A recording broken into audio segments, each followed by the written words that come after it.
Olá pessoal, doutora Nayara Rossio aqui, falando diretamente de São Paulo, e esse é o primeiro vídeo do meu canal. E eu resolvi começar falando sobre charlatanismo médico no Brasil. Como vocês podem ver, eu tô aqui na minha casa, então é um vídeo bem informal, e o objetivo aqui desse canal é que eu possa trazer assuntos assim que eles me vêm à cabeça, assim que alguma coisa surge, porque se eu for buscar as condições ideais, eu vou estar sempre esperando o meu estúdio ficar pronto, a gente ter o podcast, trazer os convidados, e isso vai trazer um atraso muito grande. E na hora de pensar como começar esse canal, eu resolvi fazer uma análise histórica de tudo que eu vivi, como que aconteceu para mim a entrada dentro desse mercado de nutrologia, de medicina preventiva. Eu quero contar para vocês o que estava nos bastidores, como que esse movimento acontece e por que a gente ouve tanto falar em charlatanismo, em médicos que trabalham com medicina preventiva com um descrédito científico. Então, como que isso surgiu? Será que tudo é mentira? Ou será que, como toda acusação e controvérsia, tem um lado de verdade? Então, a ideia desse vídeo é isso. Então, só para contextualizar para vocês, eu faço pós-graduação de nutrologia em 2014, eu finalizo. Em 2013 fiz os primeiros cursos ali nessa área e começo a atender ainda em 2014, mas nós ainda em 2013, quando eu comecei nutrologia oficialmente em 2014, nós não tínhamos muita ideia do que viria daí para frente. Então, o que vocês conhecem hoje como nutrólogos que trabalham com performance esportiva, emagrecimento, consultório, para quem entrou nas especializações em 2013, 14, a gente entrou esperando trabalhar como nutrólogo de hospital, porque esse era o contato que a gente tinha com a nutrologia no meio acadêmico. Então eu me formei em meados de 2012 e a única nutrologia que eu conhecia era essa. E eu acredito que assim como eu, 90, 95% das pessoas que estavam ali naquele momento tinham essa perspectiva de trabalhar com pacientes internados, pacientes que precisavam de se alimentar por sonda, por dieta enteral. Pois bem, quando a gente entra nesse momento na medicina, eu me recordo de já ouvir falar em charlatanismo médico, se referindo aos médicos que eram ortomolecular. Isso foi uma primeira confusão que eu vivi, gente, porque muito dos cursos que a gente fazia, a ABRAN, né, que é a Sociedade Brasileira de Nutrologia, ela tinha alguns cursos complementares, então ela tinha cursos de fitoterapia e tal, e aí às vezes eu ia buscar material complementar para esses cursos e a gente via alguns médicos que se intitulavam ortomolecular. Eu nunca entendi essa questão. Então, a ortomolecular, ela nunca foi uma especialidade médica reconhecida, continua não sendo, ela era uma área de atuação onde tinham vários médicos, e esses médicos, eles foram muito pioneiros, porque não havia uma formação no Brasil oficial, especialmente assim, uma formação oficializada, né, digamos assim, para trazer esses médicos. Então eram médicos que iam para a Europa, tinha muito congresso em Baden-Baden, eu me lembro de ouvir falar, e eles traziam esses conceitos europeus de antioxidantes, de vitaminas, como uma nova possibilidade médica. E eu entro em contato com isso. É importante contextualizar que existiu um marco histórico, né? Muitos desses médicos já trabalhavam com homeopatia, com homotoxicologia, que eu vou apresentar esses conceitos para vocês, já há muitos anos, desde a década de 80, de 70. A homeopatia é reconhecida como especialidade médica no Brasil apenas em 1980. E eles traziam já, alguns já trabalhavam com vitaminas antioxidantes, já com injetáveis, a gente ouvia falar de tudo isso, mas a gente não tinha contato. Eu não tive contato ali enquanto eu estava me especializando. Então o que acontecia? Eles iam para a Europa e tinham contato com essa realidade, já tinha alguns laboratórios que produziam para eles, alguns manipulados. A importação de suplementação nesse contexto era muito difícil. Me recordo que quando eu comecei a atender em 2014, no final, a gente não conseguia ter acesso a chá verde em cápsulas, melatonina era proibida no Brasil. Então era ainda um mercado muito incipiente. E até eu aprendi a olhar para esses médicos ortomoleculares, no primeiro momento, com muita desconfiança. Né? De onde que vem tudo isso? E vem, gente, de uma revolução histórica que na verdade aconteceu no século passado, no século XX.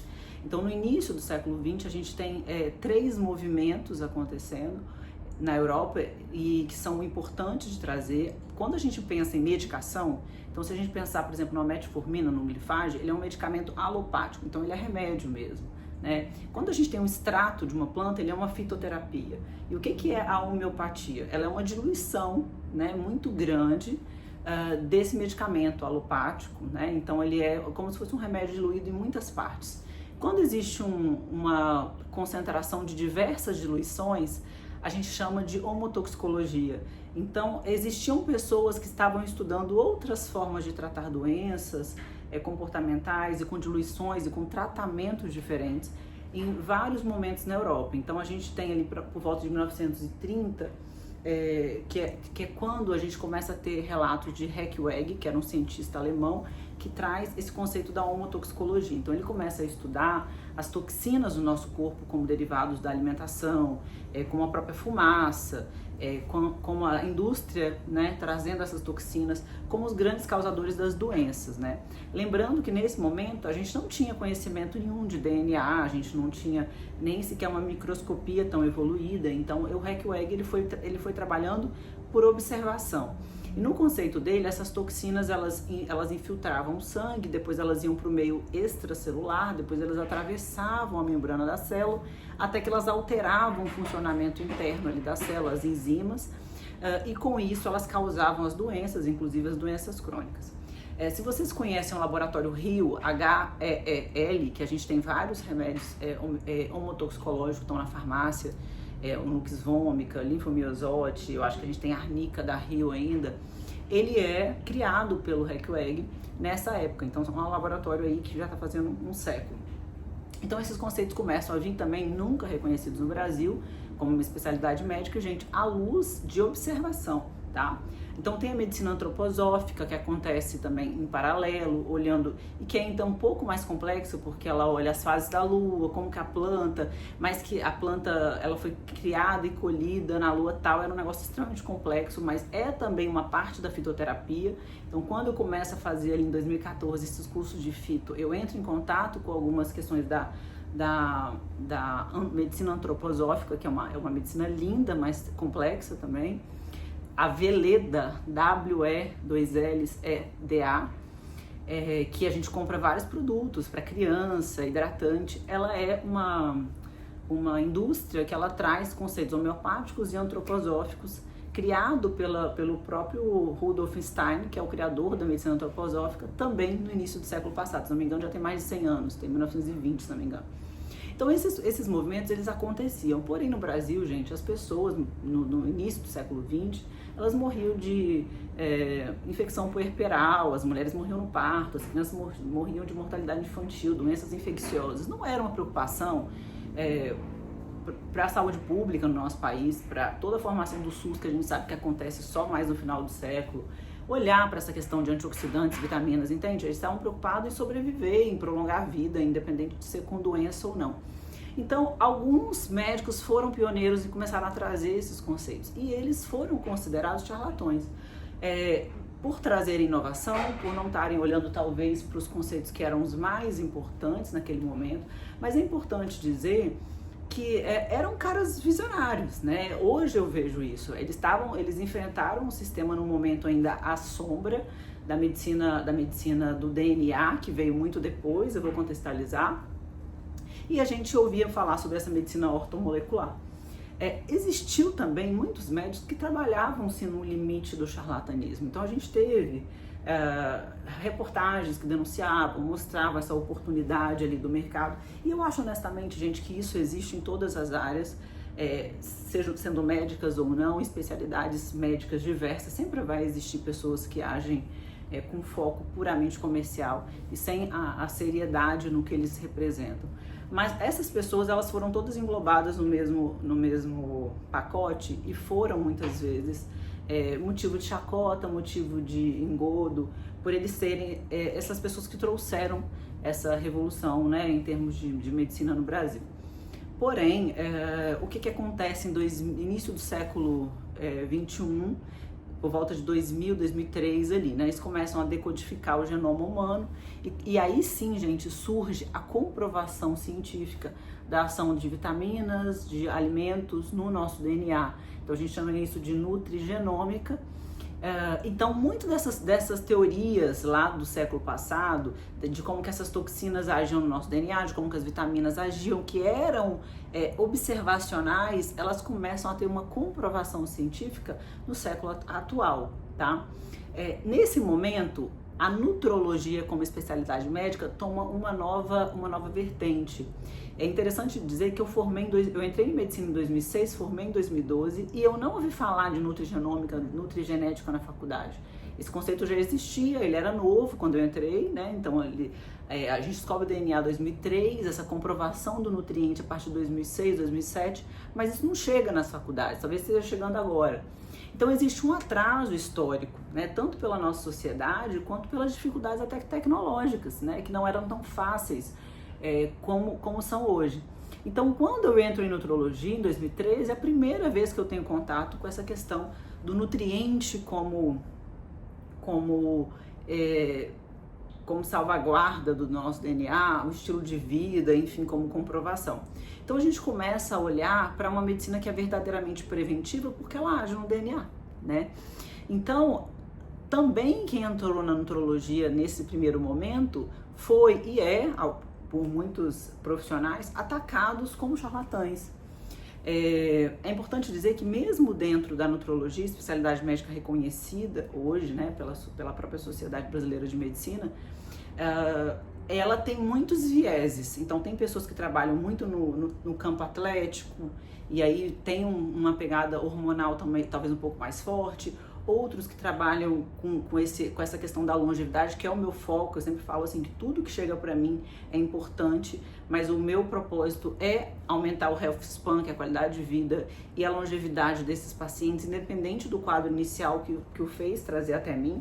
E eu chamo isso de medicina 4.0 porque, para mim, a tecnologia ela tem confirmado e nos dado precisão científica para fazer isso. Com muita qualidade, com muita eficiência, né? Então nós vamos falar sobre isso nos próximos vídeos.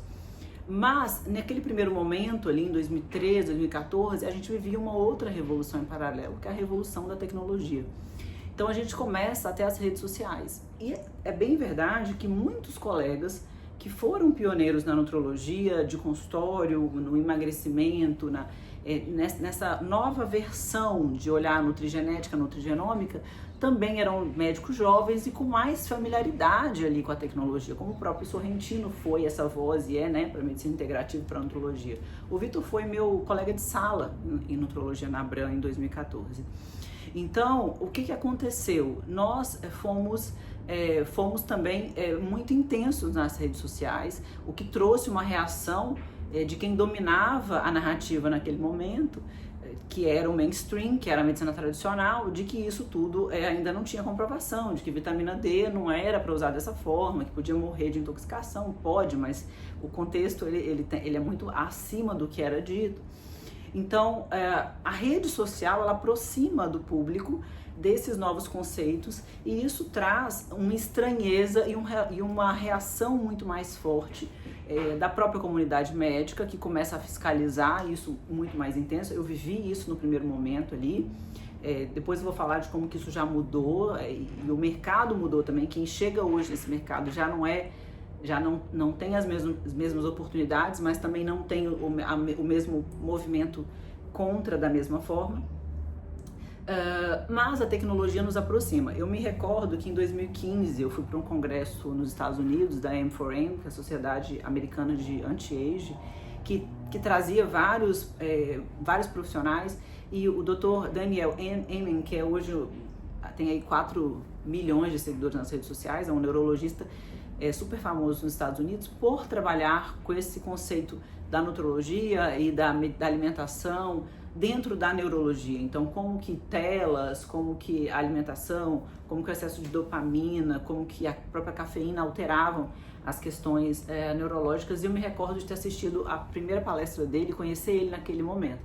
Então, houve uma virada. Veja bem, a gente está falando de uma medicina que veio do achismo, da observação, uma virada social, onde a preocupação era apenas viver mais, mesmo que fosse doente, tomando remédio, para um momento em que eu posso prevenir essas doenças, a descoberta do DNA, a descoberta de como o nutriente e o estilo de vida interagem nesse DNA e a revolução tecnológica.